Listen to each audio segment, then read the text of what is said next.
In 2 large strides, the Trunchbull was behind Eric's desk, and there she stood, a pillar of doom towering over the helpless boy.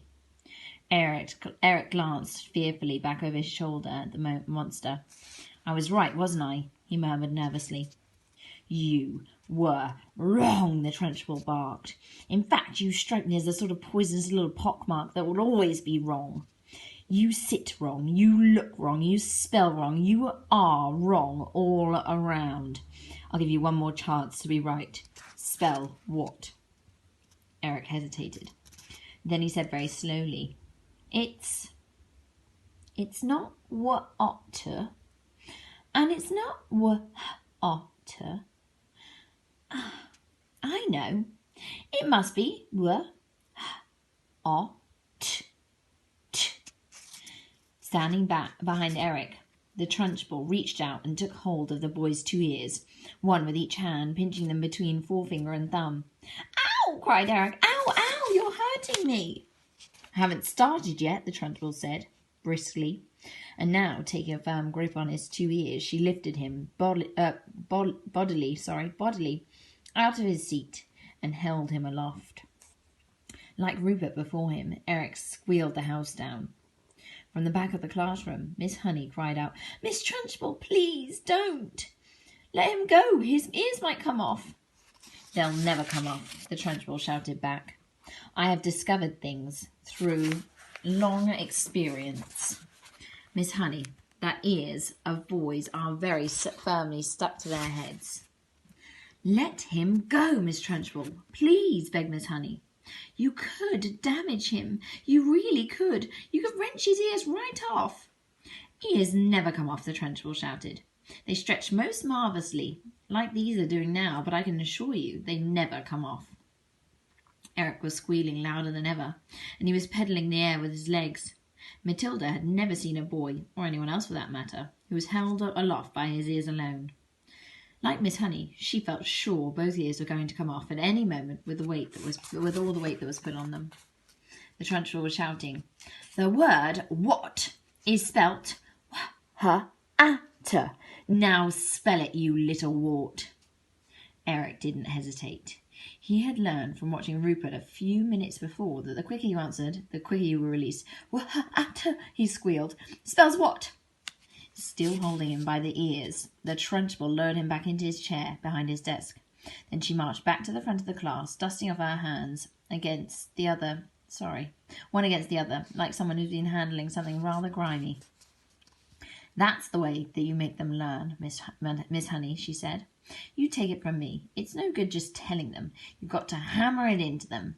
There's nothing like a little twisting and twiddling to encourage them to remember things. It concentrates their minds wonderfully."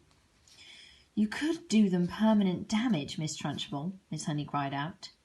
"Oh, I have. I'm quite sure I have," the Trunchbull answered. He was grinning. "Eric's ears will have stretched quite considerably in the last couple of minutes. They'll be much longer now than they were before. There's nothing wrong with that, Miss Honey. It will give him an interesting pixie look for the rest of his life." "But Miss Trunchbull—" "Oh, do shut up, Miss Honey. You're as wet as any of them.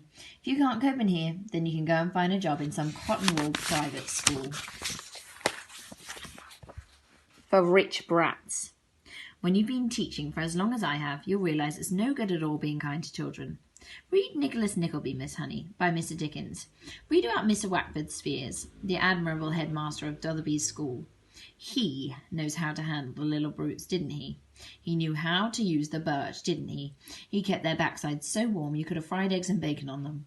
A fine book, that. But I don't suppose this bunch of morons we got here will ever read it, because by the look of them, they're never going to learn to read anything." "I've read it," Matilda said quietly. The Trunchbull flicked her head round and looked carefully at the small girl who had dark hair and deep brown eyes sitting in the second row. "What did you say?" she asked sharply. "I said I've read it, Miss Trunchbull." "Read what?" "Nicholas Nickleby, Miss Trunchbull." "You are lying to me, madam," the Trunchbull shouted, glaring at Matilda. "I doubt there's a single child in the entire school who's read that book. And here you are, an unhatched shrimp, sitting in the lowest form there is, trying to tell me a whopping great lie like that. Why do you do it? You must take me for a fool. Do you take me for a fool, child?" "Well," Matilda said, Then she hesitated.